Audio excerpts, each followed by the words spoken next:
Let's talk about why you're always tired and unmotivated.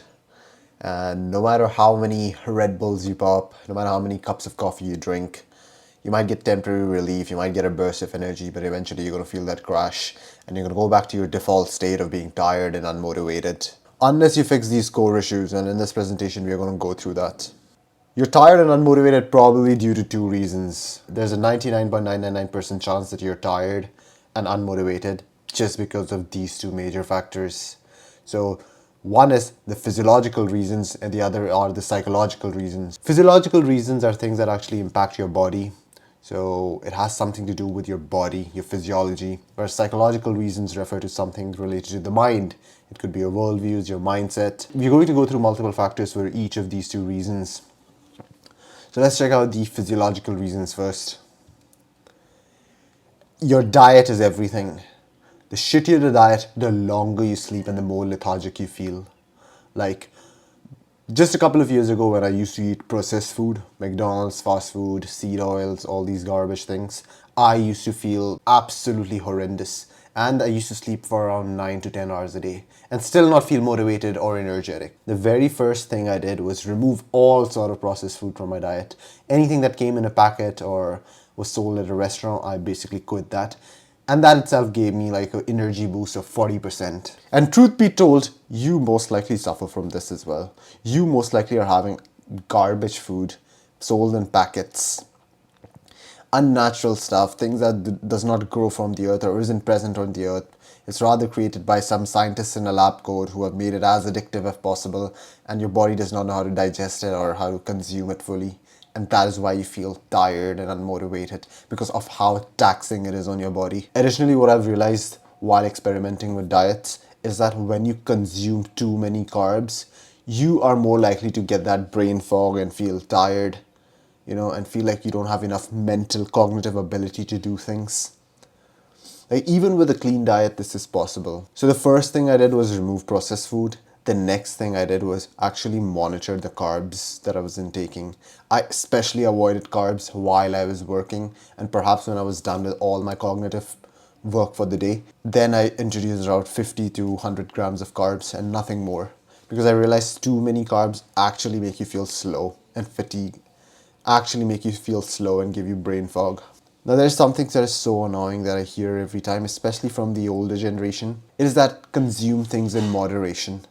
No, man, this is horrendous advice. This is garbage advice. These things, these processed things, are not designed to be consumed in moderation. They are literally designed to make you addicted.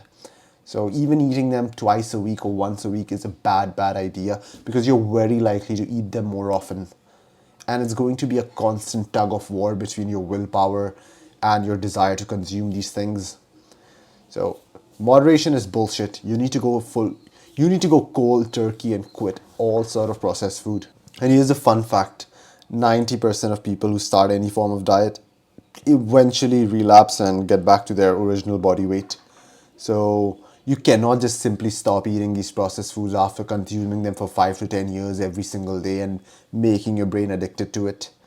Here's something that you can do in order to break this bond of addiction. You need to try fasting. Like, you need to go long periods of time without consuming food, and this will actually rewire your brain, and it's going to make it, paradoxically, it's going to make it much easier for you to like give up fast food and reset your mind and no longer crave it. Like, think about it. You do not crave cocaine. At least I hope not. You don't miss cocaine because you've never done cocaine. Your brain doesn't remember the dopamine hit of cocaine. This is how you're going to feel about fast food if you get the right amount of fasting inside. Your brain is going to have a clean slate. It's going to forget that degenerate garbage that you're eating, this factory produced substance, and it's going to start craving whole food. Like, this is my personal experience. When I fast for around 20 to 23 hours a day for like a week or two, my brain got completely reset and I was missing simple food. I was missing rice and potatoes. That is how impactful fasting really is. So in 90% of the cases, you are tired and unmotivated because of your diet. The next possible reason could be that you do not exercise. Your body, you have limbs, your body was literally designed to move around. Like, you can Google this up. There are like absurd statistics that patients who are assigned bed rest, they have like a very poor rate of recovering. In the past, I used to think that exercising is all about gaining muscle or gaining some sort of functionality, so you can do some cool shit or flex your abs or something like that. Those were the primary motivators for me to get into the gym.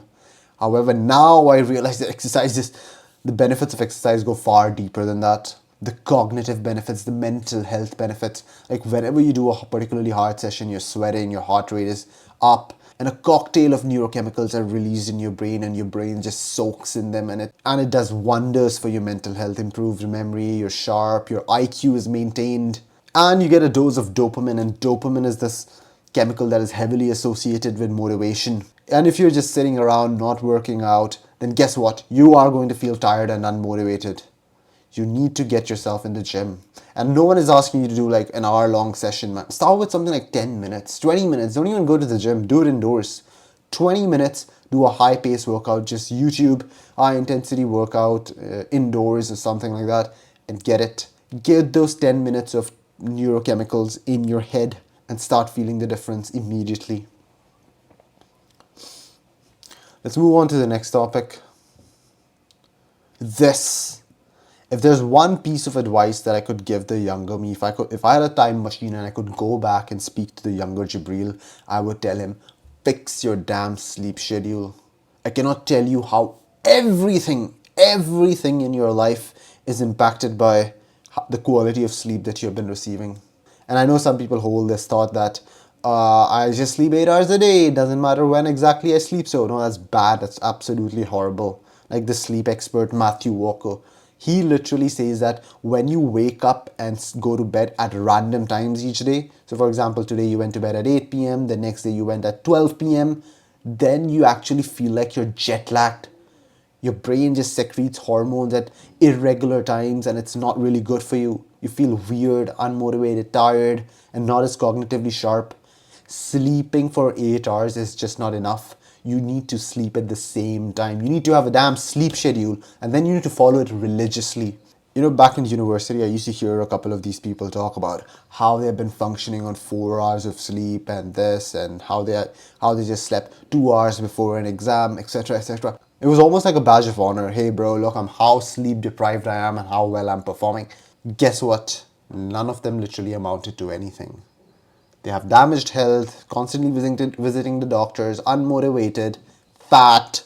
You stop using this as a badge of honor of how shitty your sleep quality actually is. This is nothing to be proud of. This is horrible. And I know some of you have like insomnia and shit. Like you can't sleep before 2 a.m. because of how messed up your sleep schedule is. Trust me, you can fix that with sunlight and fasting. Check out Andrew Huberman's podcast on sleep optimization. That will do wonders for your sleep. It completely fixed me. Like I used to toss and turn 50 times. I had to spend 2 hours just staring at the ceiling. I had to sacrifice a virgin to Satan in order to actually fall asleep. But ever since I optimized the time of the day where I receive sunlight and optimized my diet and I started fasting, I sleep like a baby. Like I just shut my eyes and bam, I'm falling asleep already. Now we are moving on to some of the psychological reasons. So right now we covered 3 physiological reasons, and I bet you 90% of you fall into that category of physiological reasons. Like you need to get these 3 things fixed in your life. Your diet is everything. You do not have to skip exercise, and you need to fix your sleep schedule. I can almost guarantee you that you're failing at one of these 3 things, and that is the core reason why you are unmotivated and tired all the time. Fix these 3 things for like 2 weeks. 2 weeks, write a journal every single day and fix these things for 2 weeks, and then notice the difference. Now, if you have been doing those 3 things consistently and still see no improvements, then it could be something psychological. It could be your worldviews. And one of the things that I've noticed in people who are actually unmotivated or tired and zombie-ish, they have no meaning in their lives. And when you have no meaning in your life, then your body has no purpose and does not offer you dopamine. It literally stops releasing dopamine because it sees no direction to head into. It sees no prize. It sees no goal. And that is a very weird state to be in. Like, because life is incredibly tough, man. I'm not gonna lie, life is going to be hard, it's gonna suck. You're gonna have failures, and you need some sort of a valuable goal, something really, really meaningful, something that is really important to you in order for you to bear that suffering and not just run towards instant gratification to fill that void. So you need to actually sit down, look yourself in the mirror, and ask yourself, what is a meaningful goal that I can pursue? And I'm telling you that it could be something very superficial for starters. Like, it could be something like, look, man, I just want to make a lot of money for starters so that I can take care of my family, friends, or perhaps buy something. The initial meaning could be something superficial. The longer you head into this journey of self-improvement, then the meaning can take a more substantial form and could be more deeper. For me, what got me into the gym was just aesthetics. I just want to look good. But then I stayed for the therapeutical aspects of it. I stayed that so I can become strong. I stayed there so I can become a strong man and defend my family. I really encourage you guys to read this book called Man's Search for Meaning by Viktor Frankl. So Viktor Frankl was a psychiatrist, and he was actually put in the Nazi concentration camp. And he noted that people who had meaning in their lives, they were the ones who were able to actually survive the camp. And those who had no hope or no meaning or no purpose in their lives, like they were not looking forward to escaping or meeting their kid once they got out, they had no hope at all and they had no meaning, they were the ones that died first. So if you're living this hopeless, meaningless existence, there's nothing pulling you, driving you forward, then guess what? You are going to be tired and unmotivated. You have given your mind nothing to look forward to. No great goal, no glory. Like look at this quote. Give a man a purpose and the ability to achieve it, and he will crawl over broken glass with a smile. And that is so true, man. That is so true. Like me during high school, I could not sit and tolerate a class which had no meaning to it. Like, for example, I was studying organic chemistry and I really, really thought about it, and I thought that it has no meaning in my life because I'm never going to pursue chemistry. And that class became hell, absolute hell. I could not.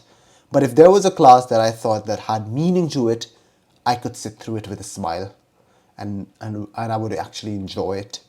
So you need to give yourself some meaning to justify the suffering of your life.